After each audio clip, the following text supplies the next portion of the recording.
Na data em que Jezabel veio a falecer, ocorreu um episódio único em Jezreel, uma metrópole histórica e capital do reino setentrional de Israel. Esse momento ficaria marcado como o dia da execução de Jezabel, a principal violadora no clã de Acabe. Foi ela a responsável por trazer o culto a Baal, um deus venerado em toda a região de Canaã e Fenícia, em eras passadas. No tempo dos juízes, a adoração a Baal infiltrou-se na espiritualidade do povo judeu. Tal prática disseminou-se por Israel durante o governo de Acabe, influenciando também o território de Judá. As várias localidades cultuavam Baal de modos distintos, fazendo dele uma divindade extremamente versátil. Várias comunidades destacavam determinados aspectos dessa entidade e formavam suas próprias versões do culto a Baal. Esses Baals locais eram tidos como protetores da agricultura, da fauna e da fertilidade humana. O título mais relevante no Antigo Testamento para esta divindade é o Grande Baal do panteão cananeu, sendo quase certamente identificado com Haddad, a divindade amorita, cujas características e funções eram quase as mesmas. Jezabel não só promoveu a adoração a Baal, como também executou os profetas do Senhor, influenciou primeiramente seu esposo e, posteriormente, seus filhos a cometerem iniquidades, trazendo assim maldições sobre a nação. Em Apocalipse 2,20, encontramos uma referência a uma falsa profetisa na igreja de Tiatira, que é comparada a Jezabel. Mas tenho contra ti o fato de tolerares a mulher Jezabel, que se diz profetiza, ensinando e induzindo os meus servos a se prostituírem e a comerem alimentos sacrificados aos ídolos. Ela foi uma figura extremamente nociva, desviando os fiéis de Deus para a idolatria. O trágico fim de Jezabel é visto como um exemplo clássico do que acontece aos idólatras e perseguidores da fé. Em Apocalipse 17, versículos 5 e 6, está escrito: E na sua fronte havia um nome escrito: Mistério, Babilônia, a Grande, a mãe das prostituições e abominações da terra. E vi que a mulher estava embriagada com o sangue dos santos e com o sangue das testemunhas de Jesus. Um comandante militar chamado Jeú estava a caminho para cumprir a sentença divina contra a família de Jezabel. Todo esse desfecho teve origem em um evento específico: o assassinato de Nabote. Jezabel tramou contra Nabote para usurpar suas terras e, como consequência, o profeta Elias proferiu uma maldição contra ela e sua linhagem. Nabote, um habitante de Jezreel, era dono de uma vinha localizada bem próxima ao palácio do rei Acabe. Devido à proximidade com sua residência, Acabe considerou que seria uma excelente ideia transformar a vinha de Nabote em um jardim para plantar vegetais. Assim sendo, o rei ofereceu a Nabote um acordo, propondo pagar um bom preço pela sua vinha ou trocá-la por uma outra vinha ainda melhor, em local diferente. Contudo, Nabote recusou-se a vender a propriedade que recebera como herança de seus ancestrais, declarando que não abriria mão da terra por valor algum. Frustrado por não conseguir adquirir a vinha de Nabote, Acabe retornou ao seu palácio, abatido e irritado. O estado de irritação do rei foi tanto que ele se recusou a comer. Notando o descontentamento do marido, a rainha Jezabel procurou saber o que estava causando tal desânimo. Acabe então contou a ela sobre Nabote, e Jezabel, certa de sua influência e poder, assegurou ao rei que ele, sendo rei, tinha o direito de possuir qualquer coisa que desejasse no mundo.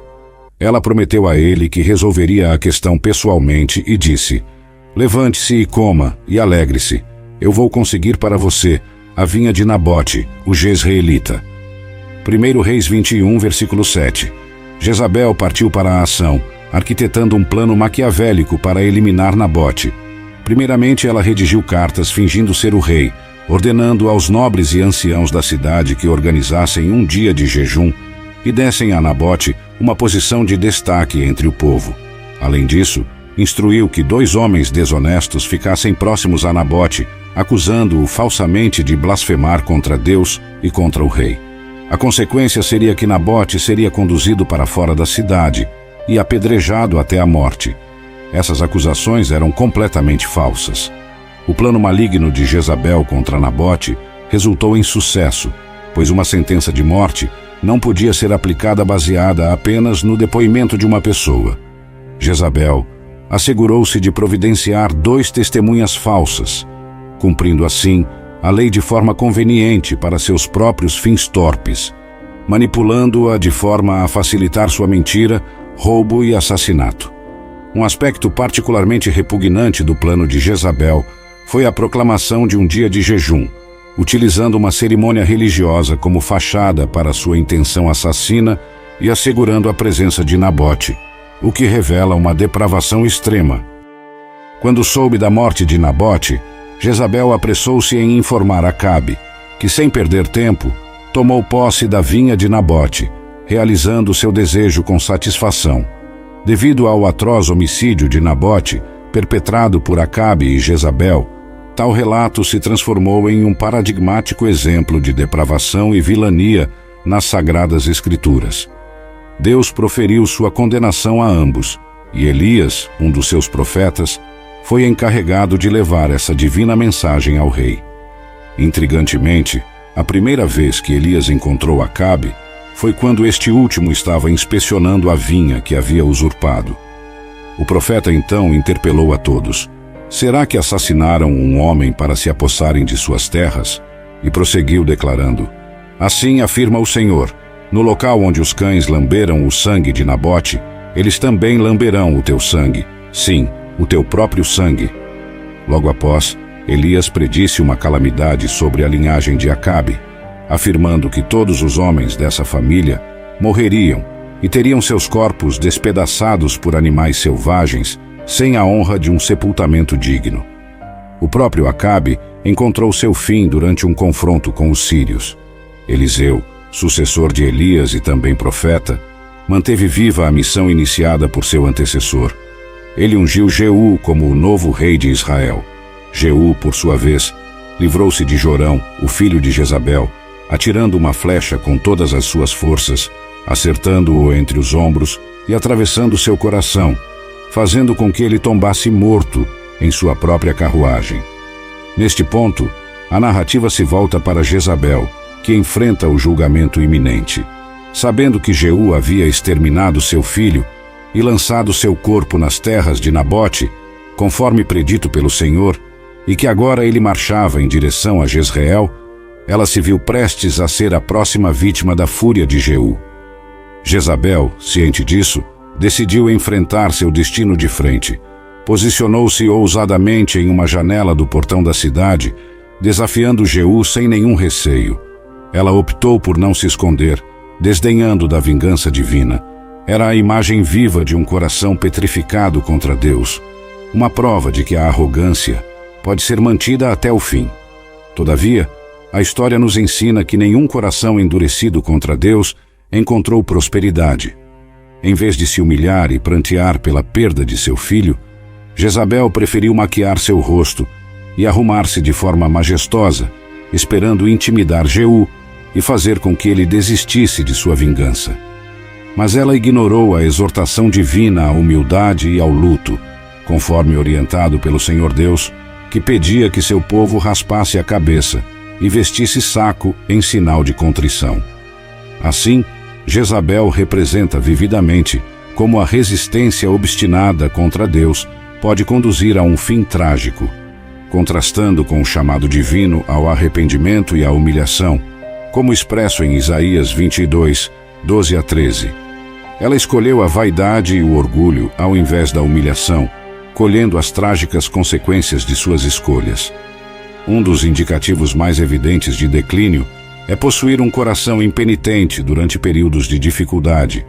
Aqueles que depositam sua confiança em aparências superficiais deveriam refletir sobre si mesmos. Jezabel não se abalou perante Jeú, o executor da retribuição divina. Pelo contrário, ela lhe dirigiu um questionamento provocativo sobre se Zimri encontrou tranquilidade após assassinar seu líder. Veja bem, mesmo com a ira divina voltada contra sua linhagem, ela se manteve indiferente e confrontou o homem que segurava a espada. Frequentemente, em momentos de crise, tendemos a nos exasperar com os meios pelos quais nossas provações chegam, enquanto deveríamos nos submeter a Deus e refletir sobre nossos próprios erros. Ela encontrava consolo na ideia de que as ações de Jeú, eventualmente, culminariam em sua desgraça e que ele não encontraria serenidade em suas ações. Ele a privou de qualquer possibilidade de paz e agora ela planejava retribuir da mesma forma. Reformadores e aqueles que decidem agir podem encontrar resistência, mas não devem temer. Conforme ensinado em Filipenses 1:28, e em nada vos amedronteis dos adversários, o que para eles certamente é sinal de perdição, mas para vós outros de salvação, e isto é de Deus. Ela trouxe à tona um caso passado para desencorajá-lo de seguir em frente. Zimri teve paz? Ela indagou. A quem Jezabel se referia com Zimri? O homem que buscava sua vida se chamava Jeú, não Zimri. Zimri foi um indivíduo que ascendeu ao poder mediante violência e traição, e em 7 dias foi compelido a incendiar o palácio real, pondo fim à sua própria vida. Jezabel estava de fato questionando a Jeú. Você acha que terá um destino diferente? Entretanto, essa não era uma situação comparável. Se fosse, seria adequado alertá-lo, pois os castigos divinos sobre aqueles que pecaram antes de nós deveriam servir como advertências, incentivando-nos a não seguir pelos mesmos caminhos. Foi um erro equiparar Jeú a Zimri. Enquanto Zimri agiu movido por sua ganância e brutalidade, Jeú foi consagrado por um profeta e executou suas ações conforme ordens celestiais. Ao fazermos comparações, devemos ter o discernimento para separar o que é valioso do que é desprezível. Jeú solicitou apoio contra a mulher, não se deixando intimidar por suas ameaças, e bradou: Quem está comigo? Segundo o livro dos Reis, capítulo 9, versículo 32. Ele foi convocado para cumprir uma missão divina, purificando a terra e punindo aqueles que a corromperam. Agora, ele buscava auxílio para essa empreitada, na esperança de encontrar outros dispostos a se unir a ele. Ele ergueu um estandarte e fez uma convocação assim como Moisés: Quem é pelo Senhor? E o salmista: Quem se levantará a meu favor contra os malfeitores? Quem estará ao meu lado contra os praticantes da iniquidade? Salmos 94, versículo 16. Observe que, ao dar início a uma reforma, é fundamental identificar quem a apoia. Os servidores da própria Jezabel a traíram, entregando-a para a execução de um julgamento merecido.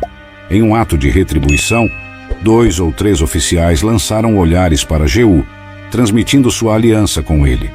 Ele os convocou, não para detê-la ou garantir sua proteção, mas para lançá-la do alto, uma prática comum de punição por apedrejamento, ao atirá-la de uma elevação. Dessa forma, ela sofreu consequências semelhantes às que impôs a Nabote. Eles a atiraram, segundo Reis, capítulo 9, versículo 33, ao seu comando, e o sangue dela respingou nas paredes e cavalos, sendo então pisoteada por ele. Se o mandato divino poderia absolver Jeú, então as ordens de Jeú poderiam absolver os que o obedeciam. Talvez esses servidores tivessem aversão secreta à maldade de Jezabel, e mesmo a servindo a detestassem. Ela pode ter sido uma opressora para aqueles ao seu redor, e eles podem ter visto uma oportunidade de retaliação, ou ainda, pode ser que, vendo o êxito de Jeú, quisessem ganhar sua confiança e manter suas posições sob seu reinado. Ela foi arremessada contra a parede e o chão, e os cavalos manchados com seu sangue a pisotearam. Esse foi um fim indigno para ela. É uma evidência da queda da arrogância e brutalidade, testemunhando a justiça divina. Os cães acabaram por agravar sua humilhação, conforme previsto. Depois de se acomodar no palácio, Jeú ponderou que, para honrar Jezabel, deveria enterrá-la. Mesmo com sua notoriedade, era filha, esposa e mãe de reis. Segundo Reis, capítulo 9, versículo 34. No entanto, enquanto Jeú descansava, os cães devoraram seu corpo, restando apenas o crânio, os pés e as mãos.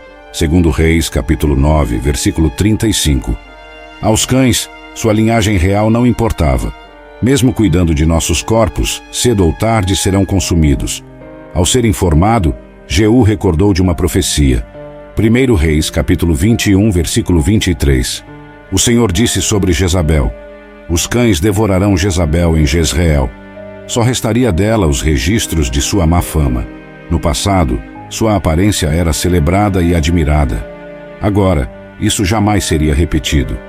Às vezes, vemos os perversos sendo enterrados, como mencionado em Eclesiastes, capítulo 8, versículo 10. Mas, em outras ocasiões, como neste caso, os ímpios não têm um sepultamento digno, como descrito em Eclesiastes, capítulo 6, versículo 3. Não havia vestígio de Jezabel a ser encontrado, exceto nas Escrituras Sagradas. Ninguém se atreveria a dizer: aqui jaz Jezabel. Assim, a lembrança do ímpio desaparecerá, até mesmo sobre a terra,